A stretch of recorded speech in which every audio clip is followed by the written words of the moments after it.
ordre troublé en Algérie, où en plusieurs endroits du territoire, une série d'attentats ont été commis dans la nuit qui précéda la Toussaint. Le 1er novembre 1954, une série d'attentats et de sabotages frappe l'Algérie. Bilan, 8 morts. Derrière ces attaques, le mouvement nationaliste FLN. Son but, l'indépendance de l'Algérie, quoi qu'il en coûte. Mais l'Algérie ne se prêtera pas au rôle souhaité par les agitateurs. On peut croire que le calme sera vite rétabli. En réponse, l'armée française se déploie dans les 3 départements algériens. Là, vivent environ 1 million de citoyens français, essentiellement d'origine européenne, et 9 millions de Français musulmans d'Algérie. Des indigènes, comme on dit à l'époque.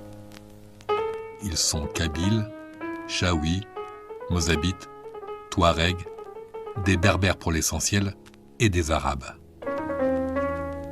C'est le début de la guerre d'Algérie. Mais ces attentats de novembre 1954 ne sont qu'une étincelle. Pour comprendre pourquoi la guerre a éclaté, il faut plonger au cœur du système colonial et des colères qu'il a nourries. Voyage dans la face sombre de l'Algérie française. Paris, janvier 1830. Quelque chose chiffonne le roi de France et son gouvernement. Ils sont très impopulaires.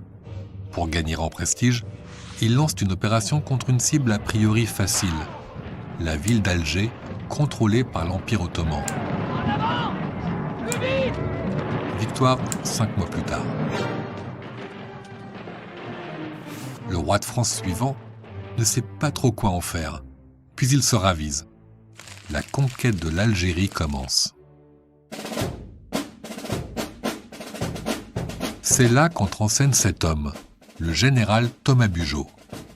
Nommé gouverneur de l'Algérie en 1840, Thomas Bugeaud a une mission, soumettre les dizaines de tribus et les 3 millions d'autochtones du pays. Pour y arriver, une méthode. Détruire les récoltes, saisir les silos à grains, piller et dévaster systématiquement les villages. Et tuer en masse.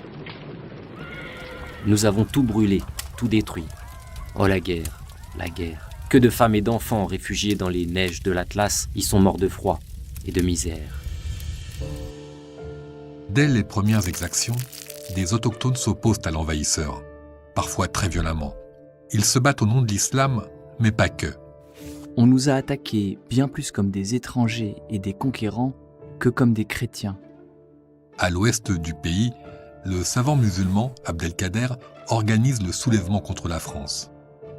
Dans sa correspondance avec d'autres chefs religieux, sous sa plume, une expression apparaît. El-Watan al-Jazaïr. El-Watan, la patrie, al-Jazaïr, l'Algérie. Après des années de lutte, Abdelkader capitule, mais l'idée d'une nation algérienne a germé.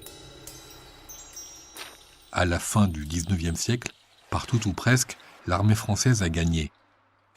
Le pays, lui, est dévasté. Batailles, révoltes, famines, maladies, des 3 millions d'autochtones répertoriés en 1830, en 1871, environ 800 000 sont morts. Le temps des militaires est terminé, celui des civils et de l'Algérie coloniale commence.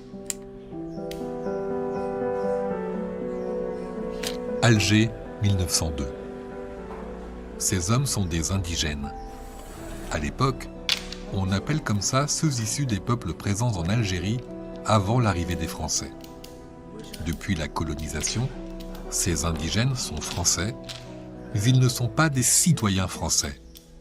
S'ils veulent le devenir, ils doivent d'abord renoncer au statut personnel musulman, un ensemble de coutumes issues du droit coranique et qui régissent les affaires privées, mariage, naissance, héritage, etc. Pour la majorité des indigènes, renoncer à ce statut, c'est être un traître à ses origines ou un mauvais croyant. Et de toute façon, s'ils sautent le pas, les chances d'accéder à la citoyenneté française sont minces, très minces. Entre 1865 et 1930, à peine 4000 indigènes l'ont obtenu. Français, indigènes, citoyens, l'inégalité est au cœur de l'Algérie française. Mais qu'importe, les hommes ne sont plus seuls. Ils ont pour supporter le poids de leurs souffrances la force de l'amitié et de la solidarité. À l'Assemblée territoriale locale, les indigènes n'élisent qu'un tiers des représentants, alors qu'ils sont 8 fois plus nombreux que les Européens. Ce n'est pas tout. La population musulmane paie 2 fois des impôts, les taxes européennes et les impôts arabes, des taxes héritées de la période ottomane. Longtemps, ces impôts arabes vont financer la majeure partie des investissements coloniaux. Jusqu'en 1945, les musulmans sont aussi soumis à un régime spécial.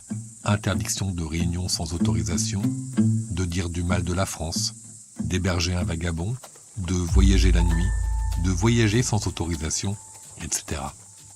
L'administration coloniale peut punir, sans procès, y compris jusqu'à l'incarcération.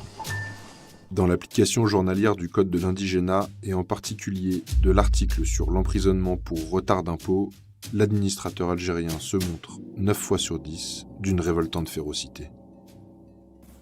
L'administration coloniale peut aussi convertir ses peines de prison et ses amendes en journées de travail.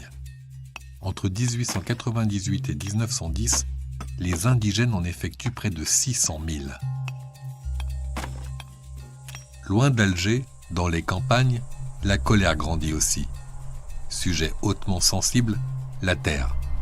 Sans entrer dans les détails, avant l'arrivée des Français en Algérie, une terre n'était jamais la possession exclusive d'un individu ou d'un groupe. On se répartissait le travail agricole, les récoltes aussi. En 1863, tout change. Lui, c'est Pierre Chauvin, un solide gars de Provence. Il était parti avec en poche un acte de propriété de 70 hectares, un immense domaine. On lui avait dit, là-bas, il y a de la belle terre, riche et fertile, jusqu'alors jamais cultivée, la fortune, quoi. En toute légalité, les colons peuvent confisquer ou acheter à bas prix les meilleures terres agricoles. Quelques riches familles musulmanes profitent de l'aubaine pour agrandir leur domaine, mais le gros des transferts se fait vers les colons. En un siècle, sur 7 millions d'hectares de terres cultivables, la colonisation s'en empare de presque 3 millions. Toutes ces dépossessions nourrissent les rancœurs, notamment celles des notables ruraux.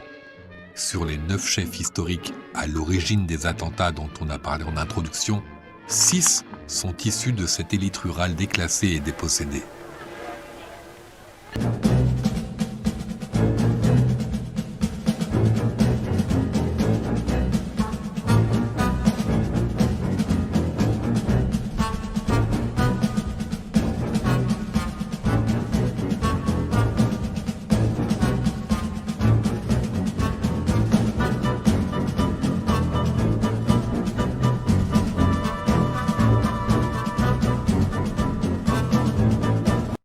هنا في هذا البيت المتواضع تقرر تاريخ الفاتح نوفمبر. كان آخر اجتماع للقادة الست، موعدا لاندلاع الثورة التحريرية يوم 23 أكتوبر سنة 1954. هنا في رئيس حميدو بوينت بيسكاد سابقا. رابح بيطات، مصطفى بن بولعيد، محمد بودياف، ديدوش مراد، العربي بن نهيدي وكريم بالقاسم. 6 رجال كتبوا التاريخ بالبند العريض. رجل سابع لم يكن للاجتماع لينعقد بدونه، وهو مراد بقشور المعروف باسم سي مراد، أحد مناضلي الساعة الأولى من خلال بداياته في حزب الشعب مرورا بحركة انتصار الحريات الديمقراطية إلى جبهة التحرير الوطني. Les premiers que nous avions reçus à l'époque ici, c'était Al-Habib Ben Mehdi, Didouche Mourad, Gras Abdrahman ou Mchati Mohamed. Ce sont les 4 militants donc, qui étaient recherchés par la police française qui sont venus en premier, en 1950. Ils sont restés 3-4 mois, je ne sais pas combien de temps, ils sont restés ici dans cette maison, cachés. Ils ne sortaient que le soir. Pourquoi? Parce que nous vivions là. Donc, ma mère, les enfants,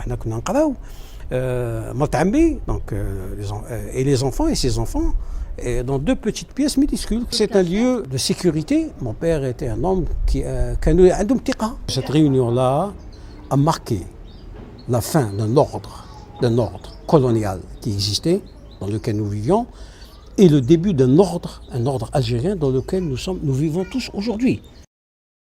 كان مقر الاجتماع هذا في السر مخبأ لكل من كانت تطاردهم الشرطة الفرنسية بعد اكتشاف المنظمة السرية، وتشاء الأقدار ألا يبعد هذا المخبأ السري للمجاهدين إلا بأمتار قليلة عن منزل أحد أشرس أعضاء المنظمة المسلحة السرية المدعو كريتان.